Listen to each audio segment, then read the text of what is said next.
오늘은 우리 교회 두 청년의 공적 신앙 고백과 또 이들이 처음으로 성찬에 참여하게 되었는데 그 일과 관련해서 하나님의 말씀을 전하겠습니다. 우선 두 청년은 앞으로 맨 앞에 자리로 나오시기 바랍니다. 은강이하고 준수하고 맨 앞자리 앉으세요.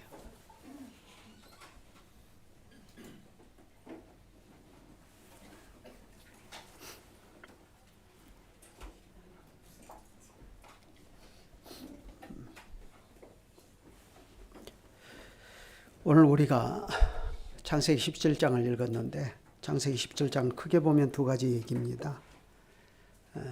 첫째는 하나님께서 아브라함에게 약속하신 것이 있습니다. 그리고 둘째는 그 약속을 이루어 주실 표징으로 할례의 언약을 명하신 일이죠. 그중 첫 번째 하나님께서 아브라함에게 약속하신 것도 크게 보면 두 가지인데요. 물론 가나안 땅을 주시겠다는 약속도 뒤에 하시지만 첫째는 장차 아브라함의 후손이 심히 번성하게 해주시겠다 하는 것입니다. 번성하게 한다는 것은 수가 굉장히 많아지게 해주시겠다. 아브라함의 후손이. 그리고 둘째는 하나님께서 그 심히 번성케 해주실 그 사람들, 그러니까 아브라함과 그 후손의 하나님이 되어주시겠다고 약속해 주셨습니다. 그 말씀이 7절에 있죠. 내가 내 언약을 나와 너 및 내 대대 후손의 사이에 세워서 영원한 언약을 삼고 너와 내 후손의 하나님이 되리라. 그러고서 또 두 번째 말하는 것이 있습니다. 그것은 앞에서 약속하신 것을 친히 이루어 주실 것을 할례의 언약으로 보증해 주신 것이죠. 그것이 9절부터 있는데 11절까지 같이 한번 읽어보실까요? 하나님이 또 아브라함에게 이르시되 그런즉 너는 내 언약을 지키고 내 후손도 대대로 지키라. 너희 중 남자는 다 할례를 받으라. 이것이 나와 너희와 너희 후손 사이에 지킬 내 언약이니라. 너희는 포피를 베어라. 이것이 나와 너희 사이에 언약의 표징이니라. 자, 이 말씀에 따르면 할례는 분명히 구약의 성례입니다. 그런데 이 할례라고 하는 거, 오늘날 신약으로 말하면 세례인데요. 이것은 언약이면서 동시에 언약의 표징입니다. 10절에 그러셨죠. 너희 중 남자는 다 할례를 받으라. 이것이 나와 너희와 너희 후손 사이에 지킬 내 언약이니라. 이렇게 말씀하셨죠. 그러고서 또 11절에 보면 이렇게 말씀해요. 너희는 양피를 베어라. 그러니까 포피를 베어라. 이것이 나와 너희 사이에 언약의 표징이니라. 따라서 아브라함과 그 후손이 할례를 받는다. 오늘날 우리의 자녀들이 세례를 받는다 하는 것은 그 자체로 무슨 뜻이 되느냐 하면은 하나님과 언약으로 묶이는 것이며 동시에 언약의 표징을 소유하는 것입니다. 그러니까 혼인의 관계로 생각해 보세요. 혼인을 하면 신랑과 신부는 언약으로 묶이는 것이고 그 언약의 표징을 소유하는 거죠. 혼인식 반지를 서로 교환해서 가지는 거죠. 언약으로 묶임과 동시에 언약의 표징을 소유하는 거죠. 그래 그 결과 어떻게 되죠? 아브라함이 자기와 자기 권속과 특별히 당시 아브라함의 유일한 아들이었던 이스마엘이 그때 하나님의 이 약속을 따라서 어떻게 되었습니까? 할례를 받았습니다. 우리식으로 말하면 나도 예수를 믿고 세례를 받고 내 자녀도 세례를 받고 그렇게 한 거죠. 그러면 여기서 우리가 많은 것을 생각할 수 있지만 그 중에 한 가지만 생각해 봅시다. 하나님께서는 바로 이 할례의 언약으로서 하나님의 백성을 하나님의 소유로 구별하신다는 겁니다. 더 나아가 하나님께서는 그들을 하나님의 약속 안에 두시고 친히 그들의 하나님이심을 영원한 언약으로 확정해 주십니다. 실제로 우리가 이전에 그리스도 밖에 있을 때는 하나님과 아무런 상관이 없었잖아요. 우리는 하나님도 없고 세상에서 소망도 없는 그런 사람들이었습니다.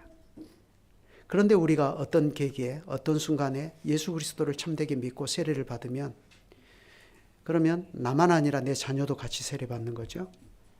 그렇게 되면 하나님께서 그런 우리를 하나님의 거룩한 백성으로, 하나님의 소유로 확정해 버리셔요. 너는 내 것이다. 내가 네 하나님이다. 이렇게 확정해 버리셔요. 그게 언약의 독특성입니다. 하나님의 소유가 된다는 것이 얼마나 복된 것인지 우리가 잘 이해할 수 있어야 됩니다. 그래서 본문의 핵심이 되는 말씀이 몇 절이냐면 7절이에요. 내가 내 언약을 나와 너 및 내 대대 후손의 사이에 세워서 영원한 언약을 삼고 너와 내 후손의 하나님이 되리라 하고 이렇게 말씀하십니다. 여러분, 이것이 하나님의 뜻입니다. 하나님이 되시겠다는 거예요. 우리의 하나님. 내 자녀의 하나님이 되시겠다는 겁니다. 여러분, 그 말이 얼마나 큰 복된 말씀인지 아시겠어요? 모르시겠습니까?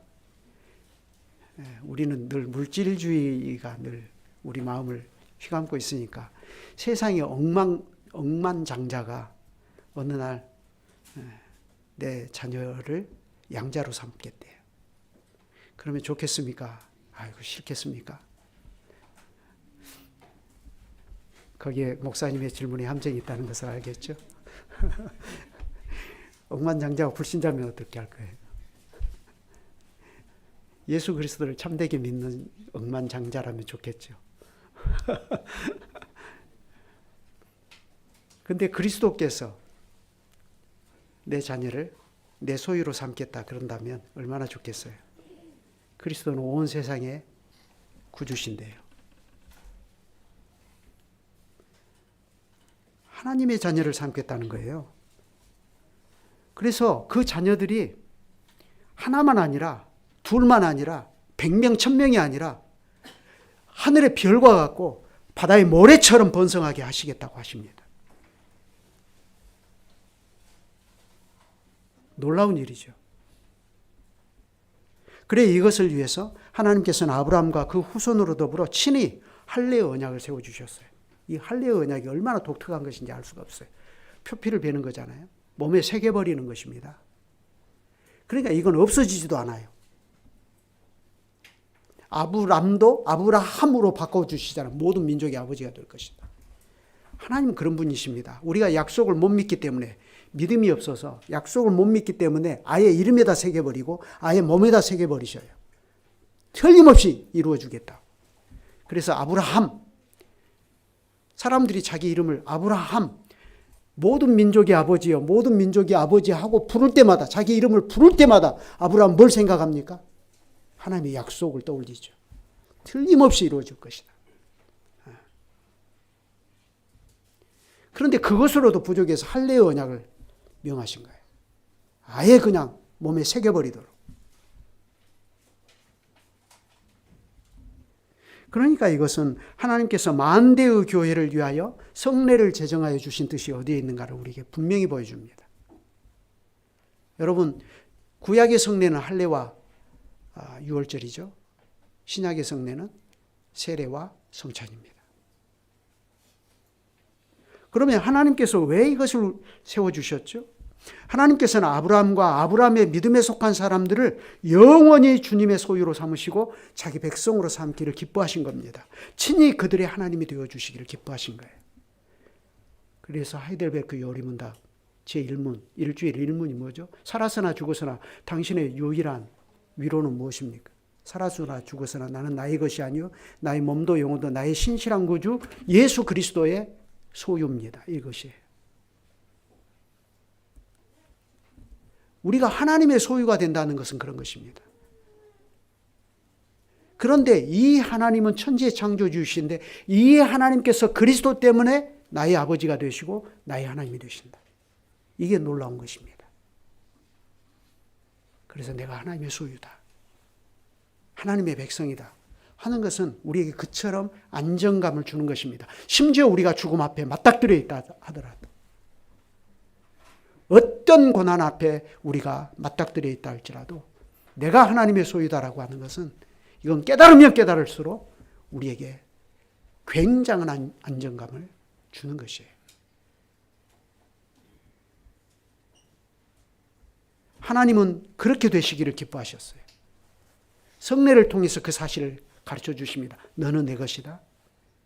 기억해라. 내가 이제부터 네 아버지다.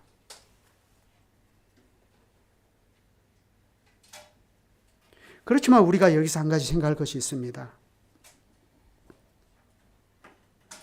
그러면 아브라함이 이렇게 해달라고 하나님께 먼저 요청했냐 이 말이에요. 아브라함이 요구했습니까? 하나님, 세상에 많은 신들이 있습니다. 그런데 나는 다 싫습니다. 하나님이 내 하나님이 되어주십시오. 그렇게 요구했습니까? 요구한 일 없습니다. 오히려 아브라함은 이런 걸 생각도 못하고 있을 때 하나님께서 나타나셔서 그 뜻을 보이신 거예요. 그러므로 사람이 어떤 계기에 예수 그리스도를 믿고 하나님의 백성으로 확정이 된다 하는 것은, 그건 사람이 스스로 만들어낼 수가 없는 겁니다. 아까 제가 기도할 때 그랬잖아요. 생로병사, 사람이 태어나서 늙고 병들어 죽는, 이것은 사람이 스스로 거스를 수 없는 거대한 관성의 법칙이에요. 죄 아래에 있는 세상 어쩔 수 없는 겁니다. 사람이 스스로 여기서 뛰쳐나갈 수 있는 사람이 있습니까? 불교에서는 말하죠. 해탈. 그게 가능합니까? 오직 예수 그리스도를 통해서 죄사함 받은 인생만이 이 거대한 관성의 사슬로부터 하나님의 은혜로 벗어날 수 있습니다. 그걸 해 주시겠다고 하나님께서 우리에게 찾아오신 겁니다. 먼저 찾아오셨어요. 우리가 요청하기도 전에, 심지어 우리가 하나님을 알기도 전에. 그러니 하나님께서 인생들을 얼마나 사랑하신 분이고 얼마나 인생들을 불쌍히 여기신 분이십니까?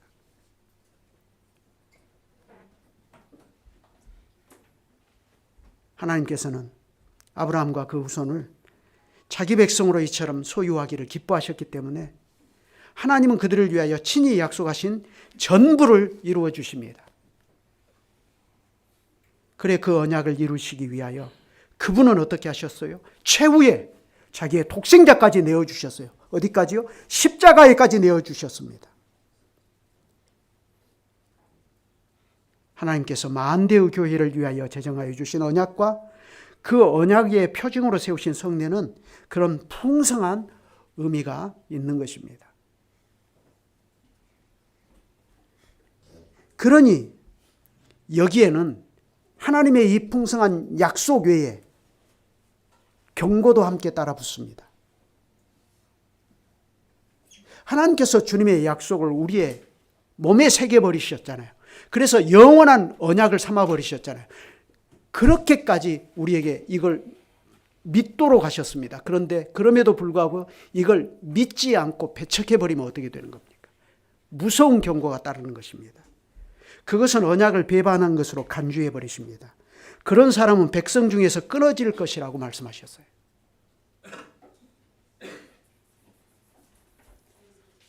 물론 그렇다고 해서 그냥 믿음이 있든 없든 상관없이 무조건 그냥 자동적으로 할례를 받기만 하면 되고 세례를 받기만 하면 되느냐 하면 그런 것도 아닙니다. 할례를 받기는 받아요. 세례를 받기는 받습니다. 근데 믿음이 없이 받은 것은 의미가 없습니다. 그것도 나중에 백성 중에서 끊어지기는 마찬가지예요.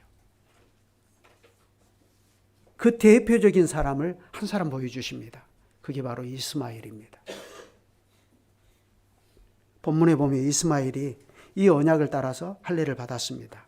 그때 나이가 대략 13살입니다. 17장 23절 25절을 보면 알 수 있죠.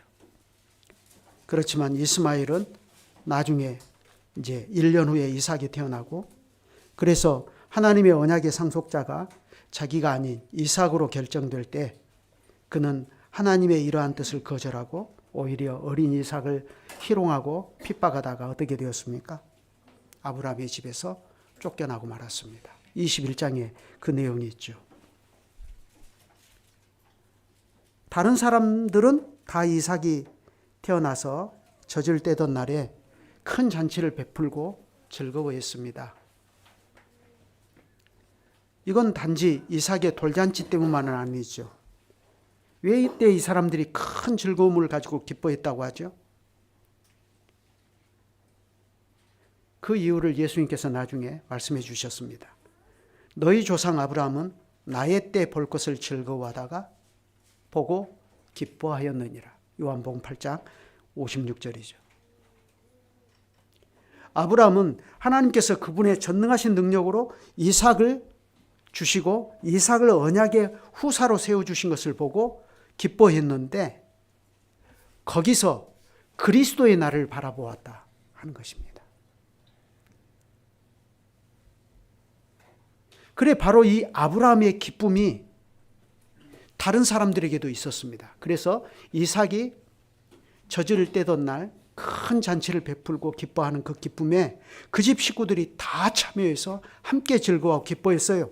그런데 유일하게 그 식구들 중에 두 사람만 안 기뻐했습니다. 하고 있었어요. 누굽니까? 하갈과 이스마엘. 오히려 그들은 기뻐하기는커녕 거기에 대해서 강한 불쾌감을 드러냈습니다. 그래서 마침내 어떻게 해버리죠?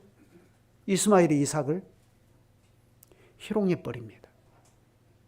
나중에 사도 바울은 갈라디아서 4장 29절에서 그걸 가지고 이스마엘이 이삭을 박해했다, 핍박했다라고 말합니다. 그래서 이 두 사람이 아브라함의 집에서 더는 같이 살지 못하고 쫓겨난 거죠. 물론 이스마엘도 육신으로는 아브라함의 직계 자손이에요. 그래서 그에게도 한 민족을 이루게 해주실 것이라고 하나님께서 약속하셨습니다. 그러나 믿음이 없기 때문에 하나님의 백성은 아닙니다. 할례를 받았음에도 불구하고 그 받은 할례가 언약이기 때문에 그 언약에 믿음을 화합해야 되는데 이스마엘은 그 믿음이 없었던 겁니다. 그래서 하나님의 백성이 아닌 거죠. 그것은 그 어미 하갈이 이스마엘을 위하여 애굽 땅 여인을 취하여서 아내를 삼게 했다는 사실에서 암시가 되고 있죠. 그래서 그는 언약 안에 있는 하나님의 백성의 울타리에서 벗어나서 저 에돔 지역에 가서 에돔이 아니라 다른 지역에 가서 따로 이제 독립해서 아브라함의 계보에서 제외되는 거죠. 육신으로는 언약의 표를 받았지만 믿음이 없이 받은 할례는 무용지물이라는 것을 우리가 이런 데서 알 수 있습니다. 이스마엘은 분명히 하나님의 약속을 따라서 할례를 받았지만 그러나 그 이후 그의 삶이 그 약속을 따라 살지 않았기 때문에 그는 결국 아브라함의 집에서 1차적으로 쫓겨났고 두 번째는 영영 아브라함의 계보에서 제외되었습니다. 그래 예수님께서는 바로 이 상황을 두고 말씀하셔요. 마태복음 8장에서 그 말씀을 하시죠. 마태복음 8장 11절부터 12절을 한번 보십시다.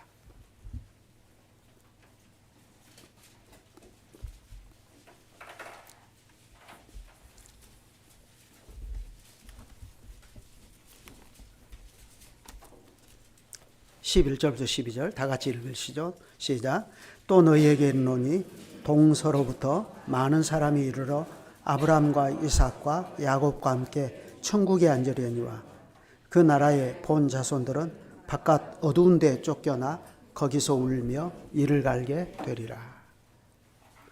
하나님의 아들이신 그리스도가 영원한 언약을 이루시려고 자기 백성 가운데 오셨습니다. 그러나 여러분이 잘 아시는 대로 나라의 그 나라의 본 자손들, 유대인들은 그분을 영접하지 않았습니다. 오히려 이방인 백부장과 같은 사람들이 예수님을 즐겁게 믿고 영접하고 나왔습니다. 그래서 예수님이 그러죠. 이 같은 믿음을 내가 유대인 가운데서 본 일이 없다.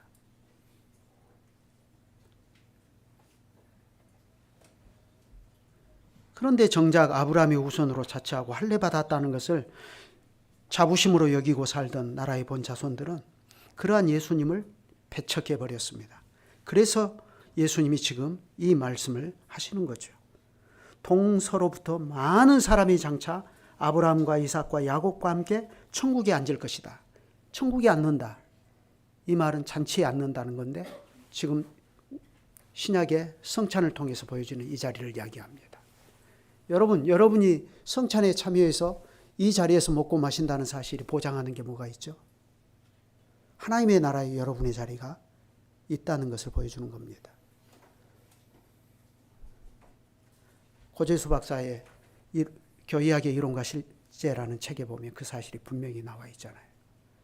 지금은 돌아가셨죠. 고재수 박사.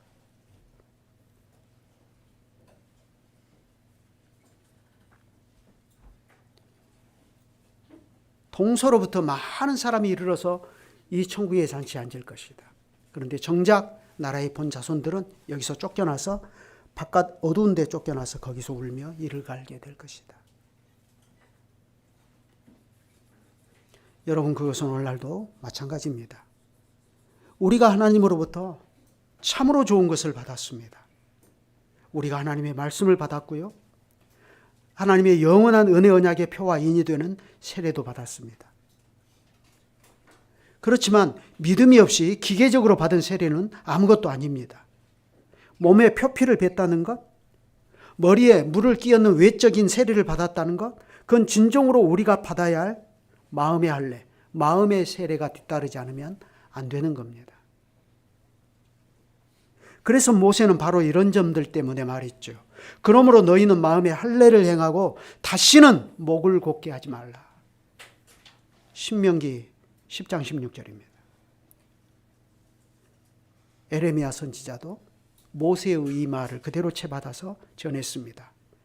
유다인과 예루살렘 거민들아, 너희는 스스로 할례를 행하여 너희 마음 가죽을 베고 나 여호와께 속하라. 하나님께 속하라고 전했습니다. 에레미야 4장 4절입니다. 신약시대에 와서 사도 바울도 똑같이 가르쳤습니다. 어떻게 가르쳤습니까? 무릇 표면적 유대인이 아니요 표면적 육신의 할례가 아니니라. 오직 이면적 유대인이며 할례는 마음에 할지니 영에 있고 율법 조문에 있지 아니한 것이라. 로마서 2장 28절로 29절입니다. 오늘 공적 신앙 고백을 하게 되는 두 청년과 또 이미 신앙 고백을 하고 성찬에 이렇게 참여하는 사람들은 바로 이 주님의 언약에 담겨 있는 지극히 복된 것과 경고를 마음에 새겨야 할 것입니다. 그러므로 우리는 우리 자신이 과연 참된 믿음으로 그리스도와 그분의 모든 은덕을 받아들이는지 자문해 보아야 할 것입니다. 하나님께서 아브라함에게 하신 모든 약속이 이삭을 통해서 이루어진 것과 같이 동일한 약속이 오직 그리스도 하나님의 아들인 그분 안에서만 이루어짐을 믿고 특별히 예수 그리스도의 십자가와 부활이 나를 위하고 교회를 위한 일인지를 우리가 과연 믿는지 돌아봐야 합니다. 그리스도께서 우리 대신 십자가를 지심으로 우리에게 임할 하나님의 심판에서 우리를 구원하신 사실을 우리가 믿고 이로써 우리는 우리의 옛사람이 그와 함께 십자가에 달리고 죽고 장사되고 그럼으로써 육신의 악한 소욕이 더 이상 우리를 지배하지 못하게 되고 오히려 우리 자신을 하나님께 감사의 산 제물로 매일 드리고 살아야 한다 하는 이 사실을 진실로 우리가 믿고 고백하는지를 돌아봐야 됩니다. 또한 우리는 그리스도가 부활로서 죽음을 이기신 사실을 진정으로 믿고 우리도 이제는 새로운 생명으로 다시 살며 장차 그리스도와 함께 영광스러운 부활에도 이르게 될 것을 믿는지를 돌아보아야 됩니다. 그 믿음으로 우리는 세상에 마음을 주지 않고 장차 마지막 심판에서 우리를 구원하시려고 다시 오실 그리스도를 진심으로 기다리면서 이 세상을 기꺼이 외국인과 나그네로 살려는 태도가 있는지를 돌아봐야 됩니다. 그것을 돌아보고 자기가 하나님 앞에서 죄인이라는 사실을 아는 사람은 예수 그리스도의 십자가와 부활이 그 자신에게 절실하게 필요하다는 사실을 인정하는 사람입니다. 자기의 죄를 알기에 그리스도의 십자가 없이는 자기가 구원받을 길이 없다는 것을 알고 그는 오직 예수 그리스도의 십자가 아래로 피합니다. 하나님께서는 그런 사람에게 천국의 문을 활짝 열어서 그를 주님의 만찬의 자리로 받아주십니다. 그렇기 때문에 오늘의 성찬은 오늘 공적 신앙 고백을 하는 사람만 아니라 이 성찬에 참여하기를 원하는 모든 사람에게 동일한 것을 요구합니다. 우리는 참으로 그리스도만을 즐거워하는 사람인가?